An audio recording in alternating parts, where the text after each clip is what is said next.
नमस्कार विद्यार्थी मित्रो, मी Chavan BG, AGM college Karad, electrical technology. इयत्ता 12वी यामधील इलेक्ट्रिकल वायरिंग म्हणजे इलेक्ट्रिकल वायरिंगमध्ये कमर्शियल आणि इंडस्ट्रियल वायरिंग हा जो काही टॉपिक आहे आपला, या टॉपिकमध्ये आपण पाठीमागच्या लेक्चरमध्ये असं पाहिलं होतं की वायरिंगसाठी वापरली जाणारी जी काही वेगवेगळी वायर्स आहेत किंवा साधनं आहेत, ज्याला आपण साहित्य असं म्हणतो किंवा इंग्रजीमध्ये ॲसेसरी असे म्हणतात, ह्या ज्या ॲसेसरीज आहेत ह्या ॲसेसरीज कोणकोणत्या वापरल्या जातात. त्याचबरोबर यामध्ये वापरल्या जाणाऱ्या ज्या वायर्स आहेत, या वायर्समध्ये आपण असं पाहिलं होतं की 2 सर्किट आहेत किंवा 2 सप्लाय आहेत. त्याला एक आपण म्हणतो DC सप्लाय, त्याला DC सर्किट असं म्हटलं जातं, DC सप्लाय. दुसऱ्या एकाला आपण AC सप्लाय असं म्हणतो. ह्या ज्या 2 प्रकारच्या सप्लाय आहेत, ह्या 2 प्रकारच्या सप्लायमध्ये जे वायर्स वापरले जातात त्या कोणत्या कलरच्या वापरल्या जातात, म्हणजे कलर कोडिंग ऑफ वायर्स हे आपण पाहिलं होतं. DC सप्लायसाठी आपण सांगितलं होतं की पॉझिटिव्हसाठी रेड वायर आणि निगेटिव्हसाठी आपण काय करतो आहे, ब्लॅक वायर वापरतो, ब्लॅक वायर. तर अशा पद्धतीनं AC काय केलं जातं, तर ACमध्ये मी तुम्हाला सांगताना सांगितलं की 2 पद्धतीच्या सप्लाय सिस्टीम असतात. त्यातली एक असते ती सिंगल फेज सप्लाय सिस्टीम, दुसरी असते तिला आपण 3 phase supply system, 3 phase supply system असं म्हणतो. म्हणजे सिंगल फेजमध्ये आणि 3 फेजमध्ये नक्की काय फरक असेल, तर सिंगल फेजमध्ये एक फेज वायर असते, ज्याला आपण काय म्हणतो लाईव्ह वायर असं म्हणतो, आणि दुसरी न्यूट्रल वायर असते असं मी आपल्याला सांगितलं होतं. आणि 3 फेजमध्ये R, Y आणि B अशा 3 फेज असतात.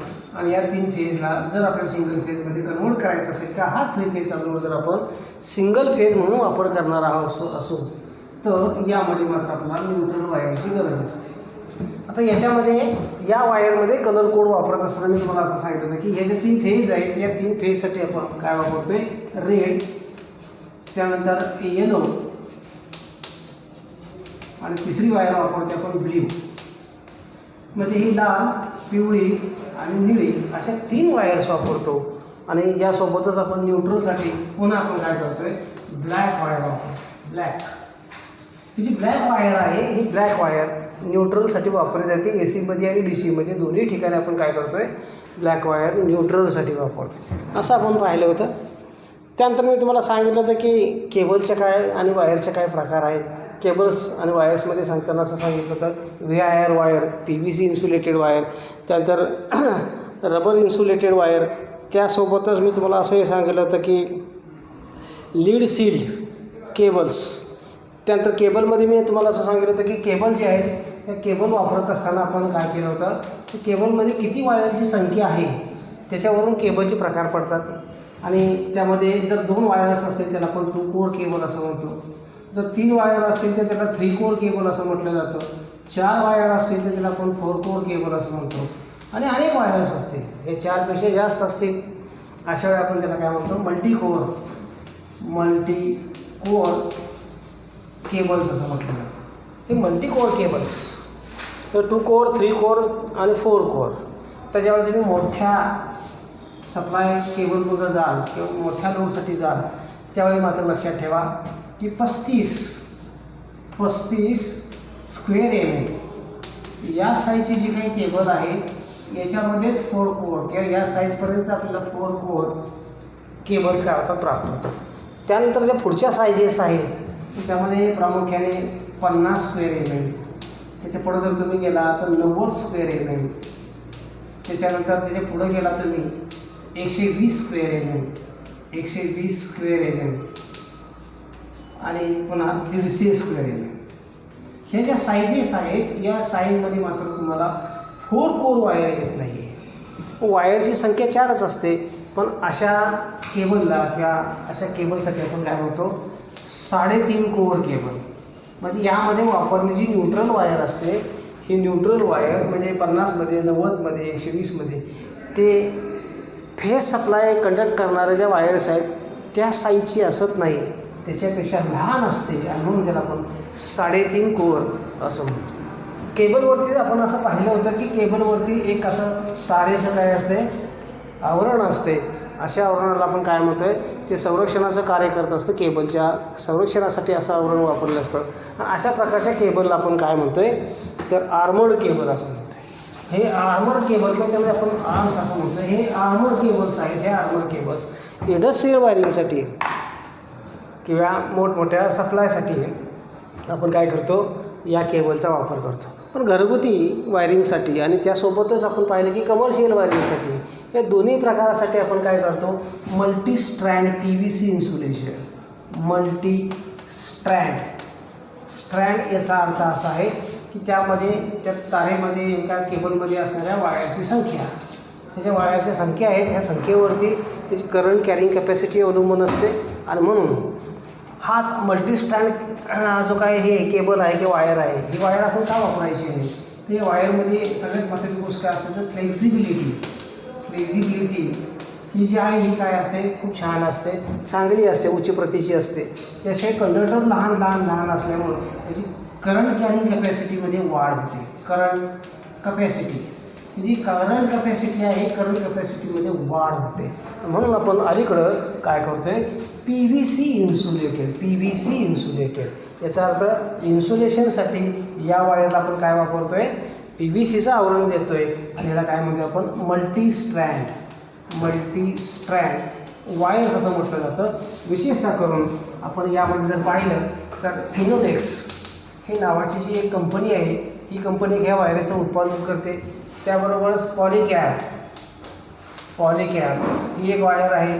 त्याच्यापुढं अँकर ही एक कंपनी आहे. त्याच्यापुढं विनय ही एक कंपनी आहे. त्यानंतर RR केबल्स ही एक कंपनी आहे. म्हणजे ह्याचे मी तुम्हाला नावं सांगितलेली आहेत. ह्या सगळ्या वेल रिप्युटेड म्हणजे काय खूप छान असं नामांकित कंपनी आहेत. आणि अलीकडं आणखीन एका मोठ्या कंपनीनं या वायरच्या उत्पादनाला सुरुवात केलेली आहे आणि त्या कंपनीचं नाव आहे हॅवल्स. ही जी हॅवल्स नावाची कंपनी हिचं जरी नाव आपल्याला युरोपियन वाटत असेल तरी आपण काय आहे ही इंडियन कंपनी आहे. आणि खूप कमी कालावधीमध्ये या कंपनीनं खूप स्टँडर्ड मेंटेन केलेलं आहे. म्हणजे ह्याचा जो काय उत्पादनाचा दर्जा आहे हा खूप उंचावलेला आहे. आणि म्हणून तुम्ही जर पाहिलं असेल तर बऱ्याच ठिकाणी तुम्हाला हॅवल्स या कंपनीचं काय होते तुम्हाला ब्रँडिंग झालेलं पाहायला मिळते. म्हणजे हॅवल्स उत्पादनं जी आहेत त्यामध्ये अप्लायन्सेस आहेत केबल्स आहेत स्विच गिअर्स आहेत. म्हणजे अनेक ठिकाणी जर तुम्ही पाहिलं असेल तर अनेक उत्पादनं करणारी अनेक नामांकित कंपनीपैकी ही एक नामांकित कंपनी आहे. आणि या पद्धतीनं आपल्याला लक्षात ठेवायचं आहे की 1 2 3 4 5 6 ह्या जर केबल्स आहेत ह्या केबल्स किंवा वायर्स आहेत ह्या वायर्स जर आपण वापरावायचे असतील किंवा वायरिंग करावायचं असेल तर त्याचा ब्रँड नेम म्हणजे त्याचे काय उत्पादक आहे खूप चांगला जो उत्पादक आहे हा सुद्धा आपल्याला माहीत असणं आवश्यक आहे.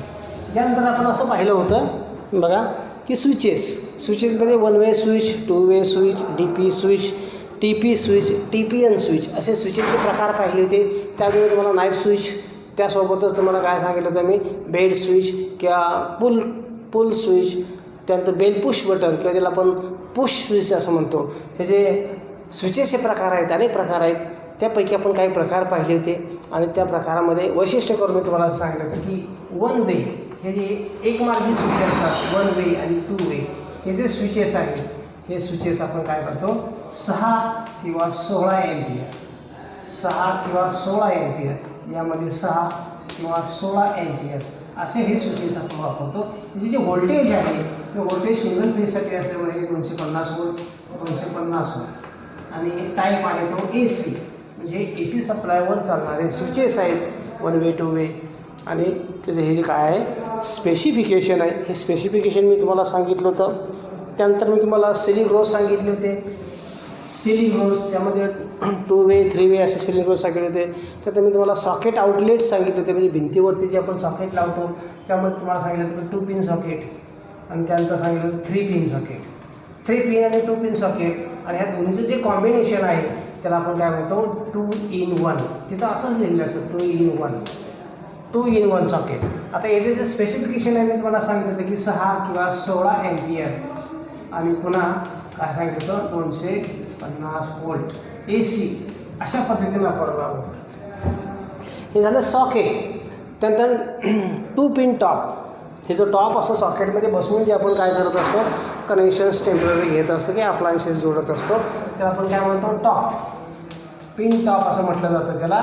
हा जो पिन टॉप आहे हा पिन टॉपसुद्धा 2 पिन टाईप आणि काय असतं 3 पिन टाईप असतो. म्हणजे 2 पिन टाईप आणि 3 पिन टाईपमध्ये त्याचे जे स्पेसिफिकेशन आहे हे पुन्हा 6/16 एम्पियर 6/16 एम्पियर 250 वोल्ट असेल. म्हणजे इथपर्यंत काय केलं होतं आपण पाहिलं होतं. त्याच्या पुढेही आपण लॅम्प होल्डर्स पाहिले होते. त्यामध्ये batten lamp holder, angular lamp holder, त्यानंतर पेंडेंट लॅम्प होल्डर. हे जे लॅम्प होल्डर पाहिले होते आपण तर अँग्युलर होल्डरमध्ये मी तुम्हाला असं सांगितलं होतं की तो होल्डर आहे तो होल्डर असा थोडा अँग्युलर टाईप असतो. असा त्याला एक विशिष्ट असा अँगल दिलेला असतो. म्हणजे हा असा अँग्युलर टाईप होल्डर असेल आणि तो काय केला असतं बॅटरीवरती बसवला असतो. बॅटरी याचा अर्थ असा सरळ होल्डर असतो. हा सरळ होल्डर असा सरळ होल्डर आहे. हा सरळ होल्डर एका दुसऱ्या बॅटरीवरती काय केलं असं बसवलेलं असतं. म्हणजे हे जे बॅटन आहे हे बॅटनवरती हा बॅटन होल्डर हा अँग्युलर होल्डर. त्यात पेंडेंट होल्डर म्हणजे काय तर तो असा जो लोंबकळता होल्डर राहतो, जो होल्डर असा लोंबकळता राहतो असा आपण जोडतो आणि त्यावेळी विशेषतः करून आपण टेस्लॅम्पसाठी हा जो लॅम्प होल्डर वापरतो तर असा हा ह्याला म्हणतो आपण पेंडेंट होल्डर. म्हणजे हे जे होल्डर्स आहेत हे होल्डरसुद्धा आपल्याला काय केले जातात 6 एम्पियर. मात्र यामध्ये 16 एम्पियरचं होल्डर येत नाही.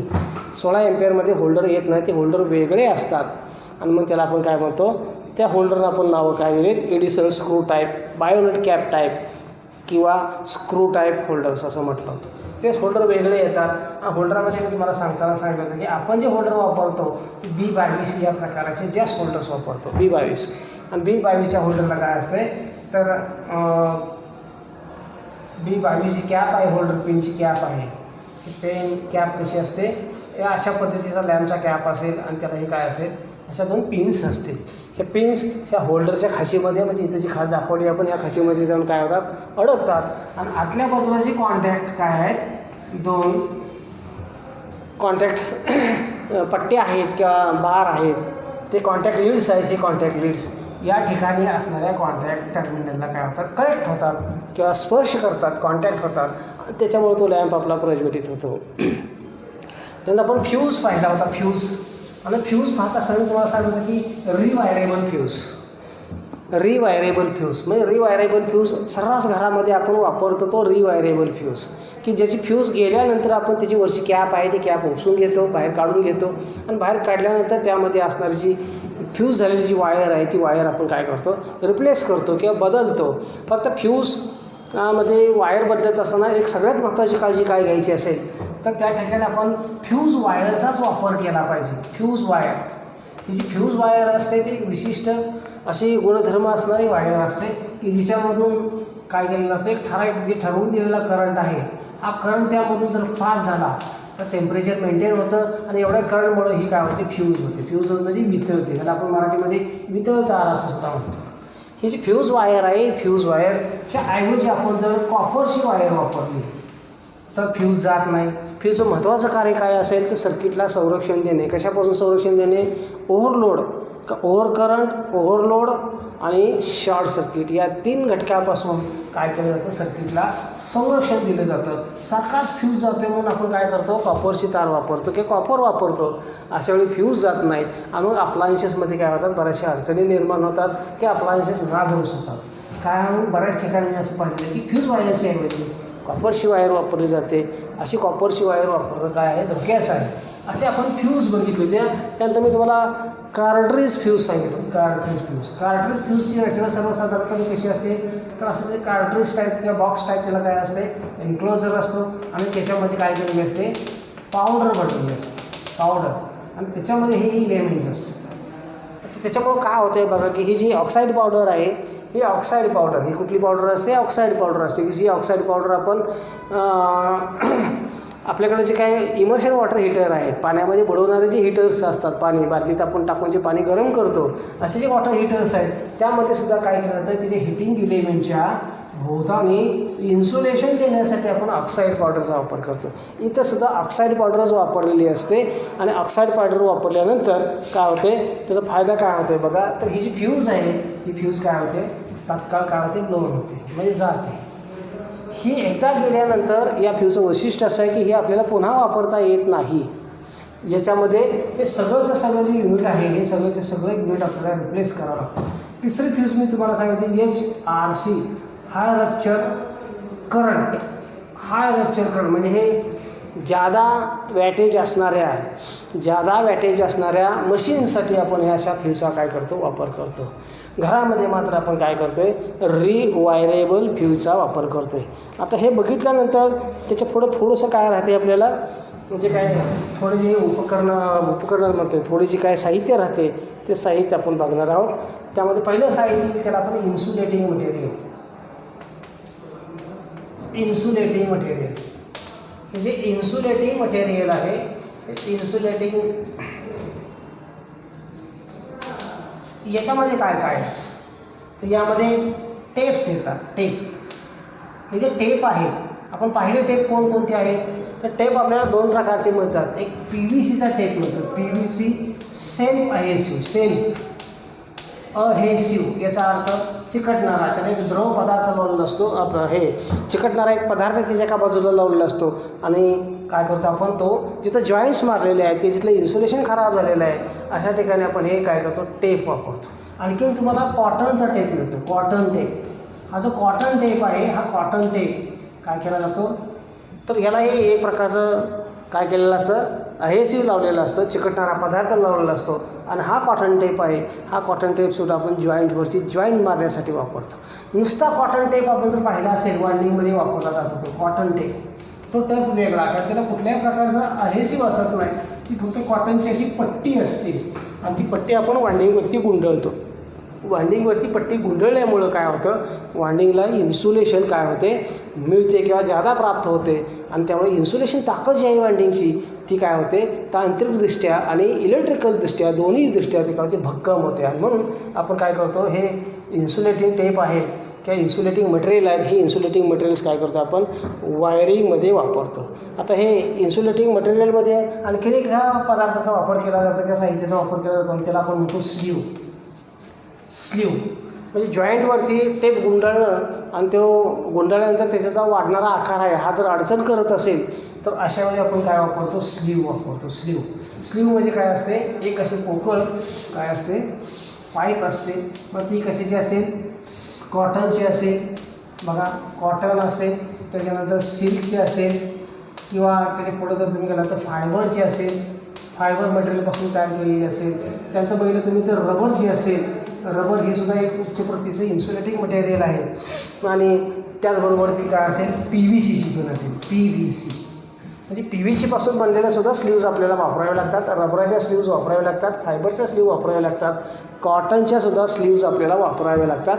ही स्लीवची साईज आहे, स्पेसिफिकेशन आहे, हे कसं म्हणते आपल्याला 1 mm. म्हणजे याचा हा जो डायामीटर आहे, म्हणजे हा जो व्यास आहे, हा व्यास 1 mm पासून आपल्याला सर्वसाधारणपणे आपण काय करतो, 10 mm पर्यंतच्या हे जे काय स्लीव्ज आहेत त्या स्लीव्ज आपण काय करतो, वापरतो.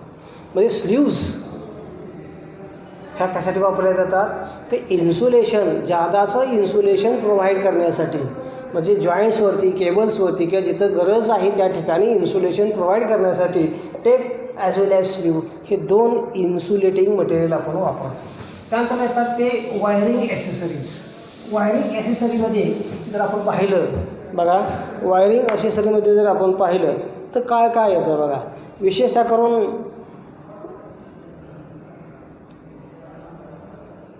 त्याला आपण फिटिंगचे साहित्य असं म्हणतो. फिटिंग साहित्य काय त्यालाच आपण काय म्हणतो, वायरिंग मटेरियल असं म्हटलं जातं. फिटिंग साहित्य. आता फिटिंग साहित्यामध्ये काय येतं, तर पहिली ती PVCची पाईप. PVC पाईप ही जी पाईप तुम्ही पाहिली असेल तर ही 18 mm to 32 mm ह्या साईजमध्ये बाजारामध्ये मिळते आपल्याला. 18 mm ते 32 mm.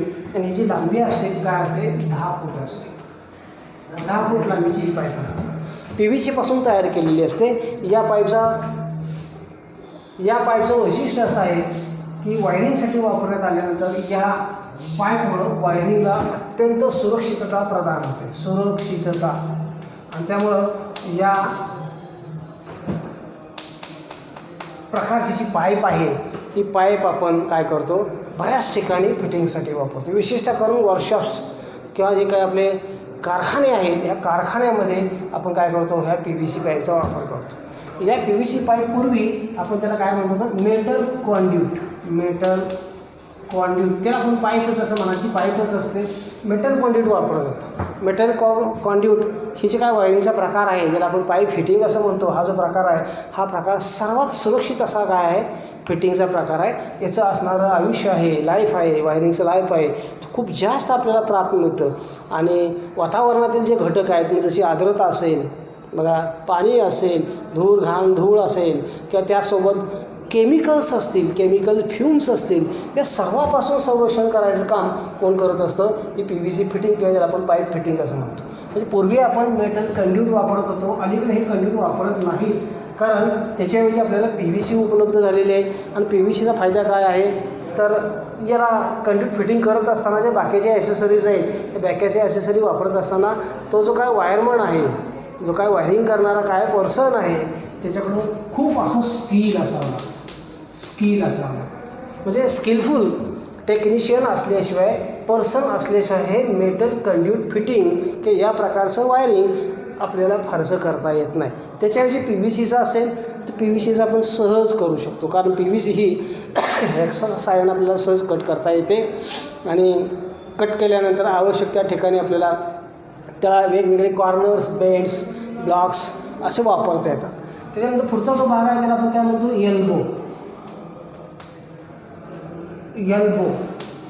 एल्बो म्हणतो काय याला कॉर्नर असं म्हणतात. कॉर्नर एल्बो आणि कॉर्नर आपण जे काही पाईप घेणार आहोत त्या साईजचे आपल्याला एल्बो आणि कॉर्नर्स मिळतात. एल्बो आणि कॉर्नरचा फायदा काय असेल तर कॉर्नर हा 90 अंशामध्येच काय करत असतो दिशा बदल करत असतो. किंवा पाईप जर आपल्याला जोडायचे असेल 90 अंशामध्ये तर आपल्याला ह्या कॉर्नरचा उपयोग करावा लागतो. हा जो कॉर्नर आहे हा कॉर्नर आणि एल्बोमध्ये काय असेल तर हा बरोबर 90 अंशामध्ये असत नाही याला असा हाफ राऊंड केलेला असतो. हाफ राऊंड म्हणजे अर्धवर्तुळाकार केलेला असतो की जेणेकरून यातून जाणाऱ्या ज्या वायर्स आहेत त्या वायर्स आपल्याला सहज बदलता येतील किंवा सहज ओढून घेता येतील यासाठी हे एल्बो वापरले जातात. त्यानंतर आपल्याला ॲडॅप्टर लागतात. त्याचबरोबर आपल्याला टी लागते.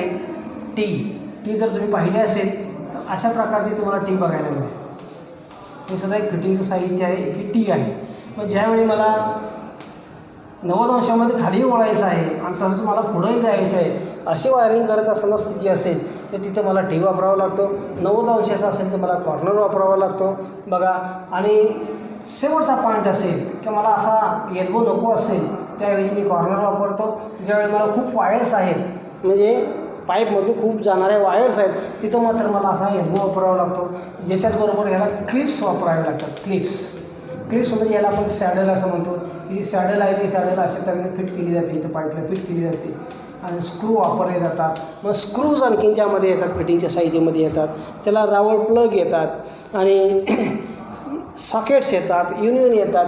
पाईप जोडण्यासाठी आपल्याला द्यायला लागते त्याला आपण सॉकेट असं म्हणतो.